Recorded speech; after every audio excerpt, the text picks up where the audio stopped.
Hello students, welcome to सेलवेदा। मेरा नाम तनीषा है और मैं आज आप सभी को CSIR नेट जून 2026 में इम्पॉर्टेंट टॉपिक सीरीज़ के लिए एक नई वीडियो लेकर के आई हूँ।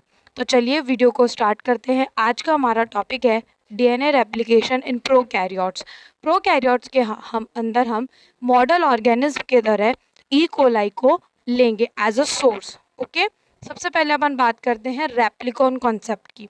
रेप्लिकॉन जो कॉन्सेप्ट है वो सिडनी ब्रेनर और फ्रांसिस जैकब नाम के साइंटिस्ट ने प्रपोज किया था। इसका मतलब होता है कि जो पूरा डीएनए है वो एक सिंगल ओरिजिन ऑफ रेप्लिकेशन के थ्रू रेप्लिकेट होता है। ठीक है, प्रोकैरियोट जो होता है उनका जीनोम सर्कुलर और डबल स्ट्रैंडेड होता है, जिसकी वजह से उनमें सिंगल ओरिजिन ऑफ रेप्लिकेशन पाया जाता है। Okay, got it. DNA replication के कुछ रूल्स होते हैं। पहला कि ये सेमी कंजर्वेटिव होता है। अब सेमी कंजर्वेटिव से मेरा क्या मतलब है? इसका मतलब कि जो एक स्ट्रैंड है डीएनए का वो पेरेंटल होगा और एक स्ट्रैंड जो नया बना है वो होगा, इसलिए इसे सेमी कंजर्वेटिव प्रोसेस भी बोलते हैं। नेक्स्ट है कि बाई डायरेक्शनल होता है। बाई डायरेक्शनल का मतलब होता है कि ये ओरिजिन ऑफ रेप्लिकेशन के दोनों तरफ से स्टार्ट होता है। ठीक है, डीएनए ओरिजिन ऑफ रेप्लिकेशन के दोनों तरफ से रेप्लिकेट होता है। नेक्स्ट है सेमी डिसकंटीन्यूअस, यानी कि डीएनए जब रेप्लिकेट होता है तो उसके दो स्ट्रैंड होते हैं। First is leading strand and the second one is lagging strand. Leading strand पे तो जो अपना डीएनए है वो इजीली रेप्लिकेट होता है 5:3' डायरेक्शन के अंदर, लेकिन लैगिंग स्ट्रैंड के अंदर ये जो होता है डीएनए रेप्लिकेट होता है in the form of Okazaki fragment. छोटे छोटे ओकाजाकी फ्रेगमेंट बनते हैं, फिर उन्हें रेप्लिकेट किया जाता है। ठीक है, तो वो होता है सेमी डिसकंटीन्यूअस वे, जो कि लैगिंग स्ट्रैंड पे किया जाता है। डीएनए जो होता है हमेशा 5:3' डायरेक्शन में रेप्लिकेट होता है, लेकिन डीएनए के न्यूक्लियोटाइड को अगर रीड करना हो तो वो 3:5' डायरेक्शन में किया जाता है। अब ये सेमी कंजर्वेटिव है, इसे कौन प्रूव करता है? तो एक एक्सपेरिमेंट है जो कि मिसेल्सन एंड स्टेल ने किया था to prove that DNA is semi conservative. इसमें इन्होंने बैक्टीरिया को सबसे पहले N15 पे ग्रो कराया, विच इज़ अ हैवी आइसोटॉप। ठीक है, नेक्स्ट उसकी फर्स्ट जनरेशन को N14 पर ग्रो कराया, विच इज़ अ लाइट आइसोटॉप। इसके बाद क्या हुआ? हाइब्रिड डीएनए बना, जिसमें एक स्ट्रैंड N15 का था और एक स्ट्रैंड N14 का था। फिर उसके बाद हर जनरेशन को N14 पे ही ग्रो कराया, तो हमें हाइब्रिड डीएनए जो है वो कम मिलने लगे और लाइट डीएनए की कॉन्सेंट्रेशन बढ़ने लगी। हाइब्रिड डीएनए जो मिले, इससे ये प्रूव हुआ कि डीएनए रेप्लिकेशन सेमी कंजर्वेटिव होता है। क्यों? क्योंकि उसके अंदर एक स्ट्रैंड N15 का था और एक स्ट्रैंड N14 का था। ठीक है, इससे ये प्रूव होता है कि जो डीएनए है वो सेमी कंजर्वेटिव वे में होता है। नेक्स्ट अपन बात करते हैं specialised work phase of replication. ये जो डायग्राम और जो इनके अनादर नेम है ये मैंने आपको इसलिए दिए हैं ताकि आप इजीली इनको याद कर सकें। सबसे पहले आते हैं इनिशिएटर्स। तो डीएनए ए जो कि अपना इनिशिएटर प्रोटीन है, ये सुपरवाइजर की तरह काम करता है और ओरिजिन ऑफ रेप्लिकेशन को रिकॉग्नाइज करता है एटीपी की हेल्प से। ठीक है, डीएनए ए जो होता है एटीपी की हेल्प से ओरिजिन ऑफ रेप्लिकेशन को रिकॉग्नाइज करने का काम करता है। उसके बाद अपना आता है DNA B, which is a helicase. ये अनजिप करने का काम करता है, डीएनए को खोलने का काम करता है। अब हेलिकेज को डीएनए पे लाता कौन है? डीएनए सी। डीएनए सी हेलिकेज लोडर की तरह काम करता है, जो कि डीएनए बी यानी कि हेलिकेज को डीएनए पर पहुंचाने का काम करता है। तो सबसे पहले डीएनए ए आएगा जो कि इनिशिएटर प्रोटीन है, आके ORIC को रिकॉग्नाइज करेगा। उसके बाद DNA C which is a helicase loader, वो डीएनए बी यानी कि हेलिकेज को डीएनए पे लोड करेगा। उसके बाद प्राइमेज आएगा जो कि आरएनए प्राइमर को ऐड करेगा। देन डीएनए पॉलीमरेज थर्ड जो कि मेन रेप्लिकेटिव एंजाइम है, वो आके रेप्लिकेशन की प्रोसेस को आगे बढ़ाएगा। नेक्स्ट डीएनए पॉलीमरेज फर्स्ट जो कि फिक्सर की तरह काम करता है। जो आरएनए प्राइमर ऐड किए हैं प्राइमेज ने, उसे रिमूव करने का काम डीएनए पॉलीमरेज फर्स्ट करता है। देन लाइगेज जो कि वेल्डर की तरह काम करेगा, बीच बीच में जो छोटे छोटे गैप रह जाते हैं उनको सील करता है ligase. Then SSB single stranded DNA binding protein. ये क्या होता है? जब हेलिकेज जो होता है डीएनए को खोलता है तब सिंगल स्ट्रैंड पे सिंगल स्ट्रैंडेड बाइंडिंग प्रोटीन आके बाइंड करते हैं, ताकि जो डीएनए है वो दोबारा डबल स्ट्रैंडेड की फॉर्म में ना आए अंटिल रेप्लिकेशन प्रोसेस कंप्लीट हो। नेक्स्ट आता है गायरेज, जिसे अपन टोपोइसोमरेज फोर्थ है टस, जो कि स्ट्रक्चरल क्रू की तरह काम करता है। गायरेज जो कि जो सुपर कॉइल है उन्हें रिलीव करने का काम करता है। अब अपन इसका पूरा ब्लूप्रिंट देखते हैं ओरिजिन ऑफ रेप्लिकेशन का। जो ओरिजिन ऑफ रेप्लिकेशन है वो एटी रिच साइट होती है। ठीक है, अब एटी रिच क्यों होती है? एटी का मतलब होता है एडेनिन एंड थाइमीन। और ये एटी रिच क्यों होती है? क्यों? क्योंकि एडेनिन और थाइमीन जो होते हैं उनके बीच में दो हाइड्रोजन बॉन्ड होते हैं, तो we can easily melt them. जबकि गुआनिन और साइटोसिन के बीच में ट्रिपल हाइड्रोजन बॉन्ड होते हैं, तो उन्हें मेल्ट करने में टाइम लगता है। इसलिए एडेनिन और थाइमीन यानी एटी रिच साइट जो होती है वो होती है ORIC। अब इसके अंदर दो रिपीट्स पाए जाते हैं, 9 रिपीट्स एंड 13 मर रिपीट्स। जो DNA A है वो 9 मर पे आके बाइंड होता है, जबकि अनवाइंडिंग जो होती है वो 13 मर से स्टार्ट होती है। ठीक है, अब अपन रेप्लिकेशन का पूरा प्रोसेस पढ़ेंगे। स्टेप नंबर 4, सबसे पहले DNA A आके बबल बनाएगा, यानी कि क्लोज कॉम्प्लेक्स को ओपन कॉम्प्लेक्स में कन्वर्ट करेगा bye the help of ATP। ठीक है, DNA A ATP को यूज़ करके ORIC को रिकॉग्नाइज करता है। ठीक है, उसके बाद स्टेप 2 एंड 3, अनजिपिंग और सिक्योरिंग द स्ट्रैंड। फिर उसके बाद DNA C जो कि हेलिकेज लोडर है वो ATP की हेल्प से हेलिकेज को लोड करेगा ऑन द DNA। इसके बाद DNA B जो है वो हेलिकेज की तरह काम करेगा और क्या करेगा? DNA को अनजिप करेगा, यानी कि उसकी अनवाइंडिंग करेगा, उसे खोलेगा। अब जब वो उसे खोल देगा तो उसके दो स्ट्रैंड बन जाएंगे जिसे अपन रेप्लिकेशन फॉक बोलते हैं। अब वो दोबारा डबल स्ट्रैंडेड ना बने, इसके लिए सिंगल स्ट्रैंडेड बाइंडिंग प्रोटीन आके उन पे बाइंड करते हैं टू सिक्योर द स्ट्रैंड। ठीक है, next step number 4, relieving the tension ahead of the fork. जब हेलिकेज DNA को खोलता जाता है तब एक गांठ जैसी स्ट्रक्चर बनती रहती है, यानी कि सुपर कॉइल होता रहता है। इस सुपर कॉइल को रिलीव करने का काम करता है DNA gyrase which is topo isomerase second. ठीक है, जो DNA गायरेज है वो पॉजिटिव सुपर कॉइल को रिलीव करता है। ठीक है, और नेगेटिव सुपर कॉइल इंट्रोड्यूस करता है कौन? टोपो आइसोमरेज फर्स्ट। ओके, तो गायरेज जो टोपोआइसोमरेज सेकंड है वो पॉजिटिव सुपर कॉइल को रिलीव करने का काम करता है। ठीक है, और नेगेटिव सुपर कॉइल कौन इंट्रोड्यूस करता है? Topoisomerase first. और ये सुपर कॉइलिंग होती किसकी वजह से? हेलिकेज की वजह से। जब वो DNA की अनवाइंडिंग कर रहा होता है तो जो हेलिकेज है उसकी वजह से DNA के अंदर सुपर कॉइलिंग आती है। आप देख सकते हैं कि जो रस्सी है आप इसको जितना ज़्यादा इस तरीके से खोलेंगे तो ये जो गांठ बनती जाएगी सुपर कॉइल होता जाएगा। ठीक है, तो इस सुपर कॉइलिंग को रिलीव करने के लिए, इस टेंशन को रिलीव करने के लिए गायरेज यानी कि टोपो आइसोमरेज सेकंड काम करता है। नेक्स्ट है प्राइमिंग द इंजन। अब प्राइमर की तरह काम करता है, यानी कि प्राइमर का मतलब होता है कि RNA जो होते हैं वो छोटे छोटे RNA होते हैं। प्राइमर जो होते हैं वो RNA के बने हुए होते हैं और उन्हें ऐड करने का काम कौन करता है? Primase, which is DNA G in prokaryotes. Okay, तो प्राइमिंग का काम कौन करता है? DNA G, जो कि 10 से 12 न्यूक्लियोटाइड शॉर्ट RNA प्राइमर को जोड़ के जाता है। उसके बाद DNA पॉलीमरेज थर्ड आके एक्सटेंड करता है। ठीक है, ये प्राइमर काम क्या करता है? ये फ्री 3' OH प्रोवाइड कराता है फॉर DNA पॉलीमरेज। ओके, और डायरेक्ट DNA पॉलीमरेज क्यों ज्वाइन नहीं करता? क्योंकि DNA पॉलीमरेज थर्ड जो होता है उसके पास प्रूफ रीडिंग एक्टिविटी होती है। अगर मान लो वो पहला ही न्यूक्लियोटाइड गलत जोड़ देगा तो वो प्रूफ रीडिंग एक्टिविटी करेगा किस पर? तो इसलिए सबसे पहले प्राइमर जोड़े जाते हैं ताकि DNA पॉलीमरेज अगर कोई गलत न्यूक्लियोटाइड होता है तो वो वापस पीछे आता है। तो पीछे आने के लिए उसे न्यूक्लियोटाइड चाहिए, तो वो न्यूक्लियोटाइड RNA प्राइमर होते हैं। ठीक है, इसलिए प्राइमिंग बहुत इंपॉर्टेंट होती है। और वो काम कौन करता है? DNA G।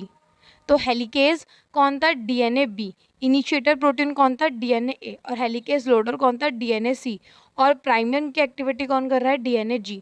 तो ये सब चीज़ आपको याद रखनी है। अब अपन बात करते हैं एनाटॉमी ऑफ मेन इंजन यानी कि DNA पॉलीमरेज थर्ड। वो कैसा होता है? उसकी 3 सब यूनिट होती है, अल्फ़ा, एप्सिलॉन एंड थीटा। जो अल्फ़ा होती है वो 5:3' पॉलीमराइजेशन की एक्टिविटी करती है। एप्सिलॉन जो होती है वो प्रूफ रीडिंग की एक्टिविटी करती है। और थीटा जो होती है इन्हें स्टेबलाइज करने का काम करती है। ठीक है, तो अल्फ़ा पॉलीमराइजेशन एक्टिविटी करती है, एप्सिलॉन प्रूफ रीडिंग एक्टिविटी करती है और थीटा इन दोनों को स्टेबलाइज करने का काम करती है। इसके बाद DNA पॉलीमरेज थर्ड जो होता है वो हाईली प्रोसेसिव होता है। प्रोसेसिव मतलब वो बार बार गिरता नहीं है, वो लंबे DNA के फ्रेगमेंट्स बनाता है। और ये प्रोसेसिविटी आती किस वजह से? क्लैम्प की वजह से। बीटा क्लैम्प जो होता है वो प्रेजेंट होता है जो कि DNA पॉलीमरेज को होल्ड करके रखता है और उसे गिरने नहीं देता, जिसकी वजह से वो long fragments of DNA replicate कर सकता है। और क्लैंप को लोड करने का काम कौन करता है? Clamp loader.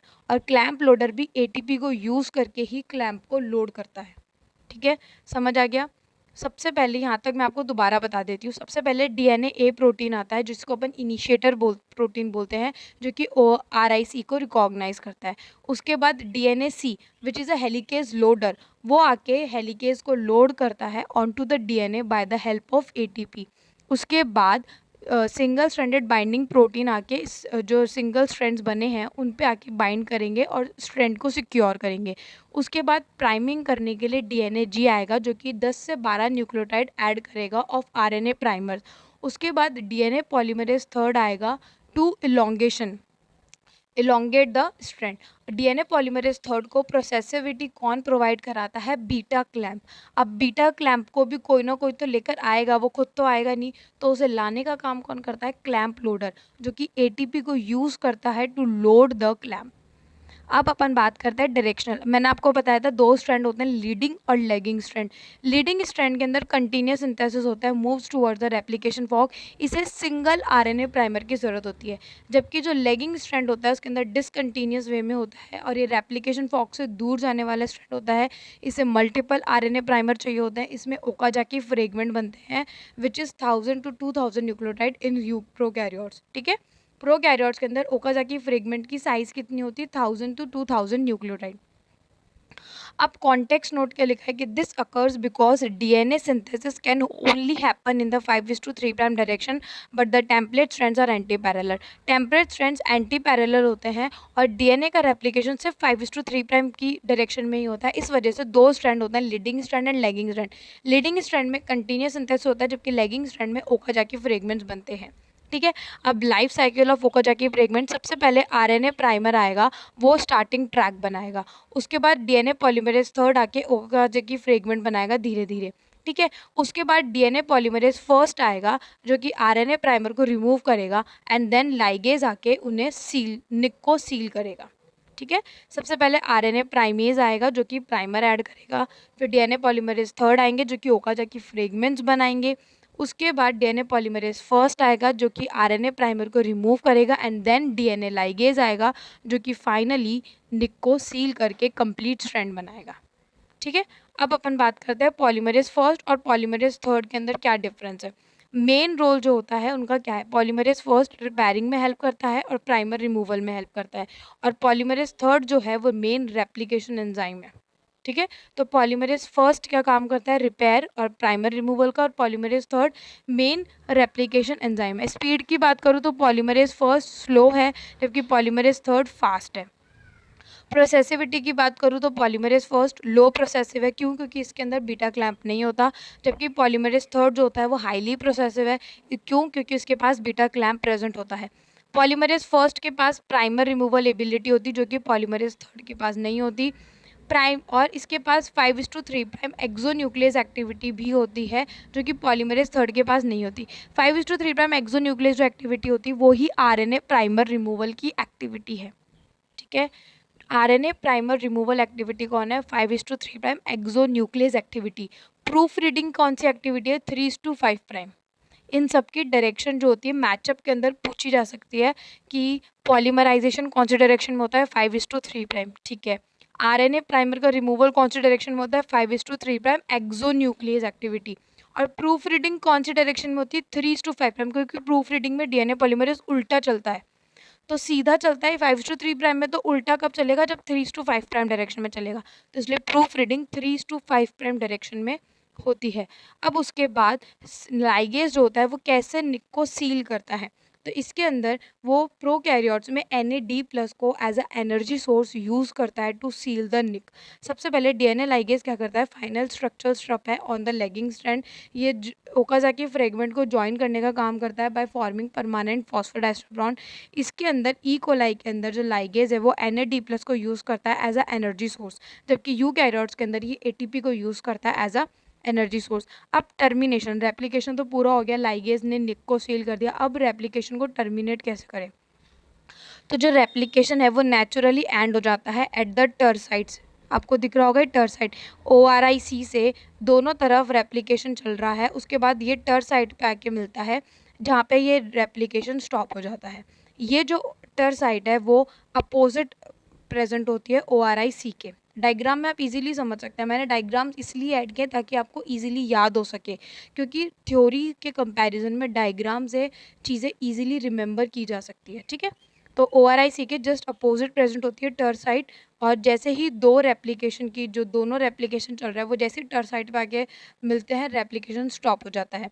यहाँ पे एक टस प्रोटीन प्रेजेंट होता है जो कि टर सीक्वेंस पे आके बाइंड करता है। तो दोनों का नाम TT से है, टर साइट एंड टस प्रोटीन। ये जो टस प्रोटीन है वो one way physical road block की तरह काम करता है कि अब मैं आगे नहीं जाने दूंगा। रेप्लिकेशन के जो चलती आ रही है DNA रेप्लिकेशन, उसको रोक देगा कि अब मैं आगे रेप्लिकेट नहीं होने दूंगा।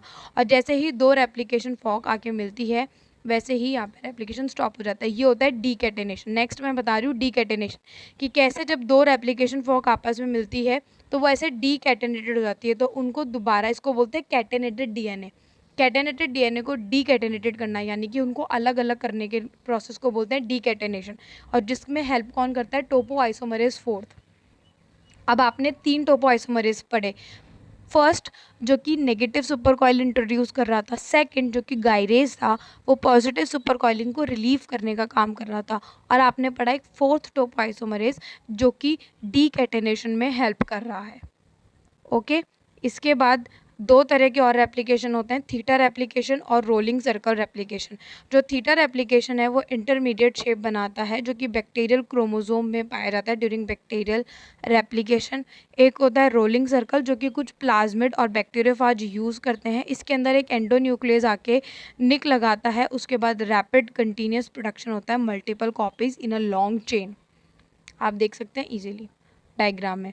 आप कंप्लीट पॉलीमरेज फैमिली में बताती हूँ। पॉलीमरेज फर्स्ट जो कि रिपेयरिंग और प्राइमर रिमूवल में हेल्प करता है, पॉलीमरेज सेकंड जो कि DNA रिपेयर में हेल्प करता है, polymerase third main replicative enzyme है, पॉलीमरेज फोर्थ जो कि सॉस रिपेरेंट की जो इमरजेंसी रिस्पॉन्स होता है उसमें हेल्प करता है, पॉलीमरेज फोर्थ जो होता है वो एरर प्रोन एंजाइम होता है, ये कोई भी न्यूक्लियोटाइड ऐड कर देता है। इमरजेंसी के अंदर अपन को बोलते हैं ना कुछ भी मिल जाए, तो वो वाली चीज़ है। पॉलीमरेज फोर्थ कुछ भी ऐड कर देता है, इसके पास प्रूफ रीडिंग एक्टिविटी नहीं होती। पॉलीमरेज फिफ्थ जो कि ट्रांसलेशन सिंथेसिस के अंदर काम करता है, सीवर जो डैमेज होते हैं उसमें हेल्प करता है। अगर अपन फाइडेलिटी फनल की बात करें तो इसके अंदर एक एरर देखे जाते हैं 10:9 पर 10⁻10 न्यूक्लियोटाइड के अंदर। Base selection correct complementary pairing होनी चाहिए, फिर प्रूफ रीडिंग होती है and then mismatch repair system. ये पूरा रिपेयर सिस्टम काम करता है, इसलिए जो फाइडेलिटी यानी जो एरर है वो बहुत कम होने के चांसेस होते हैं। ठीक है, ये पूरा ब्लूप्रिंट दे रखा है आपको कि कैसे DNA बी हेलिकेज जो कि जिपर की तरह काम करता है, गायरेज सुपर कॉइलिंग को रिमूव कर रहा है, ये प्राइमेज जो कि प्राइमर सिंथेसाइज कर रहा है, देन ओका जाके फ्रेगमेंट्स बन रहे हैं, DNA पॉलीमरेज 4 आके प्राइमर को रिमूव कर रहा है और लाइगेज निक को सील कर रहा है। तो हम हमारी वीडियो यहीं कंप्लीट करते हैं। उम्मीद करती हूँ कि आपको DNA रेप्लिकेशन समझ आया होगा। अगर आपको इस टॉपिक से रिलेटेड कोई भी डाउट हो तो प्लीज़ मुझे कमेंट सेक्शन में ज़रूर बताएं। ऐसी और वीडियोस देखने के लिए सेल वेदा को सब्सक्राइब करें। Thank you for watching.